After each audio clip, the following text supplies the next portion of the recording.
Watch this.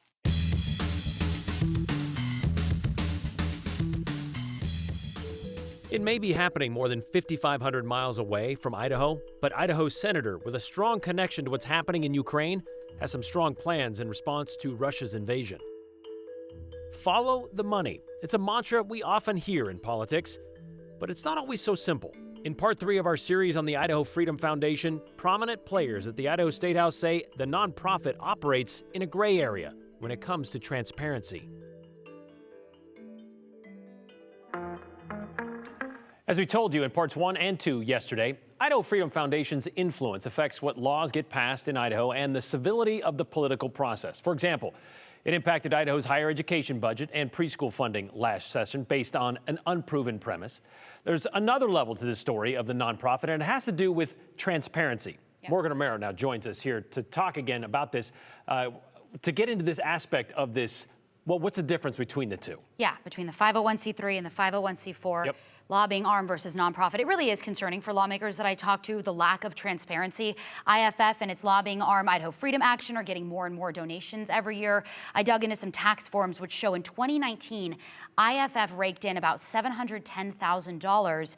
In 2020, they saw more than $1 million in contributions, grants, money from its lobbying organization. And get this, ironically, for an organization that really doesn't believe in the government, a PPP loan. But politically active nonprofits don't have to publicly disclose who donates or where their funding comes from, meaning dark money is influencing policy and political outcomes in our state. Prominent players in state politics say the Freedom Foundation really operates in this gray area. That's what we're hearing over and over again, crossing or at least blurring the line between what a nonprofit can and can't do under federal tax law and state campaign finance rules. And it's a wide line, of course. Yeah, it is. And as we did yesterday, we all want to point out that, again, Idaho Freedom Foundation did not want to do an on-camera interview with us for these stories. They would have only agreed to do it if we aired an hour-long unedited interview with them, and, well, that's not how this works. And if you don't think the way they think, then they're going to bully you, and they're going to target you. Conservatives Chuck Winder, currently Senate President Pro Tem, and Bob Geddes, who held the same position in the early 2000s, say the Idaho Freedom Foundation operates in a political realm where charitable organizations aren't allowed to dabble. When IFF formed in 2009, Geddes was leader of the Senate. That they have stretched beyond just public information and public involvement. He, Winder, and former Supreme Court Justice Jim Jones say IFF endorses candidates and sways legislation through intimidation tactics and through its Freedom Index, which rates bills and lawmakers. So there's an awful lot of lobbying going on by the Freedom Foundation. A lot of organizations have that same problem and tend to push those limits. I know of other organizations who keep score, for example, on bills that are important to their members. And I don't think that that's significantly bad. But I think it is, if it's carried too far, it's basically extortion. You either support us or we'll blacklist you. Republican Representative Greg Cheney agrees they toe the line of legality. Do you think that it is in the realm of a 501c3 nonprofit to have something like this? No, it's absolutely lobbying activity. I think they understand perfectly well that they're influencing policy with their scoring. But I certainly believe that their influence is more dangerous. It's no secret that the Idaho Freedom Action and the foundation itself have a very significant impact on the processes that go on. While he thinks IFF's Freedom Index has outsized influence, longtime public policy attorney and lobbyist Roy Aguirre doesn't think the nonprofit crosses the line with its scorecard. As long as they don't use the magic words of endorse, support, those types of things. The law is very clear in that regard in terms of what the demarcation lines are between what constitutes political activity by way of endorsement and support versus education. IFF's Vice President Dustin Hurst claims via email neither IFF nor its lobbying arm, Idaho Freedom Action, endorse or oppose candidates. He says Freedom Action will occasionally, quote, educate voters about incumbents and candidates' records, which some may interpret as support or opposition, but that's not the purpose. Instead, he calls posts and videos like this constituent education. But Senator Jim Woodward killed legislation giving parents a real say in what schools teach. According to the IRS, tax-exempt 501c3 nonprofits, like the Freedom Foundation, are limited in the kinds of activity they can legally do. They cannot make campaign contributions or campaign for or against political candidates. Under federal tax law, these charities can educate legislators, but they aren't supposed to influence legislation, contact lawmakers, or encourage voters to contact lawmakers as a substantial part of their activities. Although the IRS doesn't define substantial. Winder and several other lawmakers say this is where IFF crosses the line. They say the group's leaders, Wayne Hoffman and Fred Birnbaum, tell some representatives how to vote while they're on the floor. And so there's some coordination there. Pressuring them privately and publicly, unlike any other organization. Messaging with lawmakers in their floor debates to get the sound bites they want for further influencing of policy and campaigning. You can ask anybody around this building, they'll change their ratings in the middle of a hearing. They'll send out text messages, they'll send out emails, encouraging and telling people how they should vote. And Legislators? Yes, why they're in committees.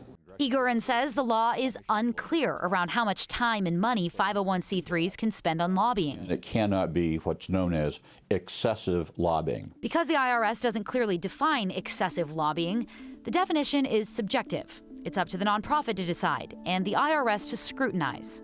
Egorin says, general rule of thumb in terms of money, nonprofits can't spend more than 20% of their total expenses on lobbying. IFF tax forms show the organization spent more than $17,000 on lobbying in 2020. But with almost $750,000 in expenses, that wound up only being 2.5% of their expenditures. To avoid federal lobbying limits and further its mission, the Freedom Foundation created an affiliate social welfare organization. Also tax-exempt, the group's 501c4 Idaho Freedom Action can lobby all it wants. And it can engage in some political campaigns, as long as that's not its primary activity. IFF and IFA share the same offices in downtown Boise, the same staff, and according to Secretary of State records, the same lobbyists down at the State House. So it's a public policy determination that's been made by the federal government that 501c3s and 501c4s can be intermingled with staff, with resources, that type of thing. While legal, there's little separation between the two. It's hard to see where one stops and the other starts. And I think they've had a tremendous impact on the electoral process. And there's a lot of crossover between what the Freedom Foundation does in scoring the bills and in what Idaho Freedom Action does in supporting or opposing candidates. To extend their reach, Egorin says, it's not unusual. It is common for charities to set up related organizations. For example, the ACLU, Planned Parenthood, and Sierra Club all have 501c4s. The IRS just requires they be very careful with their accounting and have separation between the two organizations, meaning the charity can't finance the lobbying arm's activities that the charity is banned from doing. So far this session, Idaho Freedom Action is among the top 10 highest spending lobbying groups out of almost 600 companies. 5 other entities have spent more, with Texas-based Young Americans for Liberty shelling out a whopping $51,000 since January. Young Americans for Liberty was the second biggest spender last year in Idaho, with Idaho Freedom Action following in third. IFA spent more than $33,000 to influence legislation in 2021. But it's not just about money. While other organizations have spent more on lobbying, Cheney says they don't have the same grip on the legislature as IFF and IFA. They understand perfectly well that what they're doing is when they're putting out social media information and other information, that they are affecting not only policy but also political campaigns in the process. Critical race theory. Some of what they put out to voters is proven flat out wrong. Up to outrageous leftist classroom indoctrination. Like claims certain lawmakers voted to pay for programs pushing critical race theory. And put children first. Public records show Idahoans are also concerned about IFF operating in a gray area. Idahoans filed at least 4 complaints with the state against the organization over the last 2 years. The Idaho Capital Sun reports the IRS also received at least 3 complaints about IFF. Complaints accuse the Freedom Foundation of breaking federal tax laws and Idaho campaign finance rules, with one Idahoan saying in a complaint to the state, quote, "They will continue to live in the gray area of the law if they are not put on notice." After an investigation, one complaint led to the state fining Idaho Freedom Foundation's VP, Dustin Hurst, $250 for lobbying on Idaho's higher ed budget without registering with the right organization first. They said he registered as a lobbyist for its charitable organization, IFF, but not IFA, the social welfare organization. It's up to the IRS to audit, to fully examine the truthfulness of a tax-exempt organization's mission. To make a determination on whether excessive lobbying has in fact occurred. But traditionally, Eguren says the agency has done little on that front due to inadequate funding the last couple decades. You can make a fairly strong case from a public policy standpoint, as well as a transparency standpoint, that in fact there should be a more clearly defined line between the types of activities a 501c3 versus a 501c4 engage in. Yeah, again, I've said this twice. You've heard from people in there. Very gray area. We don't have deep insight into the group's accounting beyond those Form 990s I talked about. And unless an IRS investigation leads to a tax-exempt status being taken away or some sort of financial penalty, we won't know if the IRS is investigating a nonprofit for excessive lobbying or any other reason. So without a lot of government oversight in this sector and a lack of transparency, there is room for potential abuses in the nonprofit world. Hurst, the VP, told me IFF and IFA don't give money to campaigns, quote, unlike the special interests that seek to exterminate the freedom agenda, because I guess they don't define themselves as special interests. But after scouring campaign finance reports, I found some of the Freedom Foundation's directors do contribute. One example, Doyle Beck, Brian Smith, Brent Regan, all on the IFF board of directors, donated to Brandon Durst, a candidate for Secretary of State who's embroiled in a bit of a controversy right now and is under investigation. Federal Election Commission records show Wayne Hoffman, president of the IFF, donates to many campaigns and causes as well, namely Brian Smith for Idaho, Inc. The vice chair of IFF is running against Republican incumbent Mike Simpson for Congress. So there are ways, we're trying to look for things that they're doing and how they're contributing in the political campaigns and their involvement. And we're finding little pieces here and there. But as you heard Eguren say, it's a blurry area. And there's so much information you just brought us, Morgan. It's amazing. And if you missed any of that or want to see it again, you can find it online at KTVB.com. And coming up tonight on the News at 10, a bonus segment. We hear from Take Back Idaho PAC. It's a group of veteran lawmakers who have come together and said, we want to fight extremists in the legislature. We want to really fight the Idaho Freedom Foundation. So they are working to finance, as a PAC, responsible, as they call it, responsible candidates who care about public education and infrastructure. Morgan, thanks for all the work you've done so far on this. I can't wait to see what goes on tonight. Thanks, Brian. You know, just to offer some perspective on this, though, this series isn't something we just came up with out of the blue.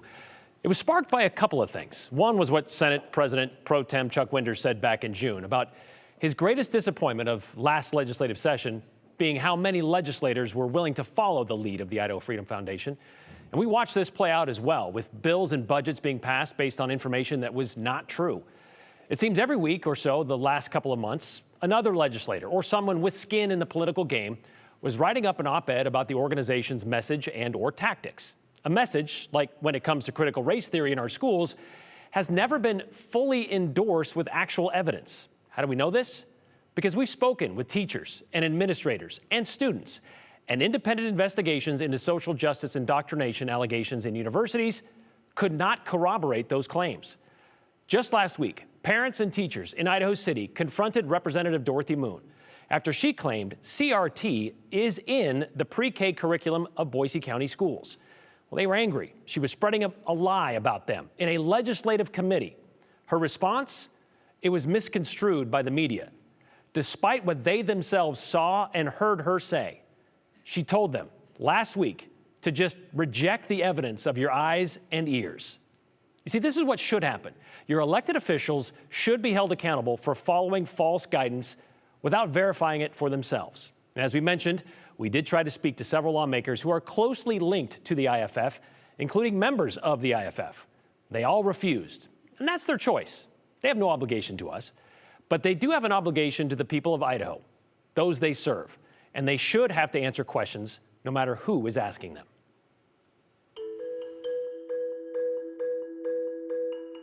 It's been a dark day in Eastern Europe, and the threat of sanctions hasn't stopped Russia from invading Ukraine. Idaho Senator Risch says even stronger sanctions are needed. He tells us about his plan. As we head off for a quick break, entertain us with your thoughts. You can send us your questions, your comments, whatever you need to say about the show. Tell it to us in a text, 208-321-5614. Just be sure to include your name and the hashtag #the208.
Before the sun dawned on Eastern Europe, Russia began its attack of Ukraine, a full-scale invasion, according to Ukrainian officials. At this moment, there are a lot of unknowns, but Russian forces continue their attacks on major Ukraine cities, millions trying to escape the country as we speak right now. So today, the U.S. responded, President Biden announcing new sanctions that aim to squeeze Vladimir Putin and Russia financially.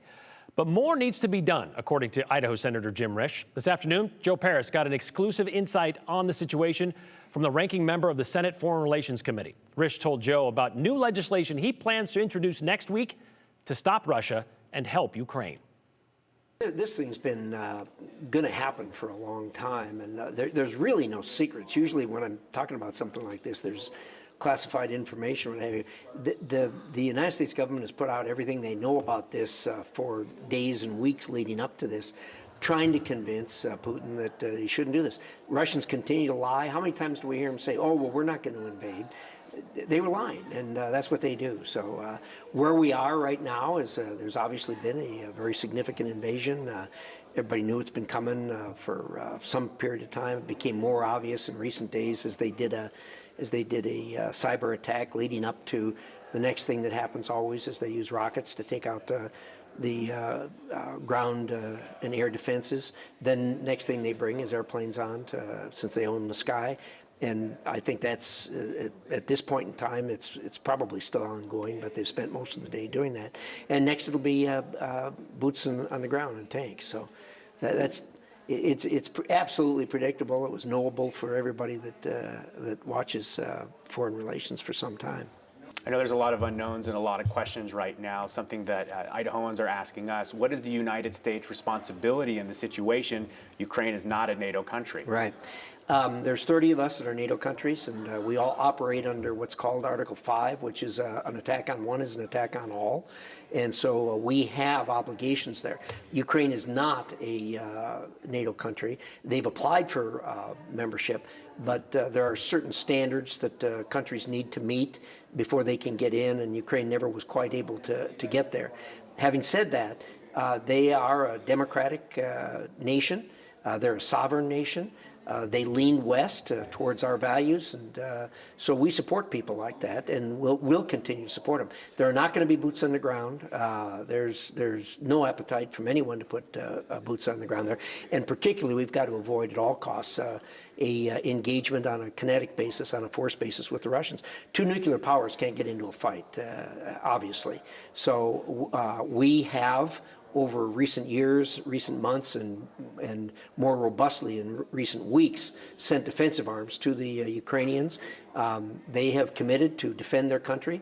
As long as they're going to defend their country, we're going to support them in that regard, and we'll see how robustly they're able to stand up. Obviously, they're no match for a nuclear power or for a superpower like Russia that has the people that it has and has the weaponry that it has. But they have said that they are going to resist. If the Russians try to occupy that country, I think it's going to be, they're going to have a very, they're going to have a lot of trouble doing that. And as time goes on, I think it'll get worse, and we'll see how it plays out. Do you think the United States is sending a strong enough message with the sanctions, and where do we go from here? Well, I don't think they are yet. I'm hoping that we will do that, and I think as the noose tightens for Putin, hopefully he'll make some other decisions. Look, this is a nuclear-armed country, and it's a superpower. For them to be taking on a tiny country that really can't defend itself, this is madness by a madman, and it's very difficult to make decisions trying to think of what he's trying to think of. Why would you do this to your people? I mean, this is going to cause real difficulty for the Russian people. Why would a leader do this to their people? It just doesn't make sense. I know the U.S. has already put out 2 rounds of sanctions against Russia, both of them basically financial to kind of weaken their economy. What does Senator Risch propose that he's going to propose next week? Right, and Risch has also been working on some stuff for the last few weeks, and it did kind of change, of course. But what he's pitching, it's called the Never Yielding Europe's Territory Act. And really, if I look, just read right from it, Senator Risch explained to me this afternoon that they're going to be sanctioning major Russian banks should this legislation pass on Monday. They're looking to impose some secondary sanctions as well. So we have the primary sanctions that really are targeted and really are meant to make an effect, but these would be secondary sanctions that they're looking at to really even cut Russia off even more economically. Part of this act also, though, it does include support for Ukraine. For an example, the pitch here from Senator Risch, providing $500 million in foreign military finance for Ukraine, including $250 million in emergency funding with $100 million for emergency lethal assistance. Right now, the Ukraine is asking its allies in Europe and beyond for help, and the United States is giving it in a form of sanctions against Russia, but they're hoping to have more coming down the pike soon. And these sanctions could take a long time to go into effect, or to at least have the outcome we hope so. We'll see how this goes going forward. But perfectly, it's called Niet. Yes, and more with Senator Risch coming up at 6. He has some really valuable insight that we were able to talk about a few minutes ago. Awesome. Thanks, Joe.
All right, quick correction before we get to your comments. We mentioned Brandon Durst was running for Secretary of State. He is running for Superintendent for Public Instruction. That's what Brandon Durst is running for. Your comments now. What or how do other lobbyists influence legislators? Don't they all influence or try to sway legislators to their cause? Yes, they do, but the issue is that a lot of people inside the State House are having a problem with the way the IFF and the IFA are running their business. Thank you, KTVB, for bringing back investigative journalism to Idaho, says Karen in Garden City. And thank you for bringing light to the tactics of some nonprofits in Idaho. Dangerous to our freedom, they say. We'll see you back here tomorrow.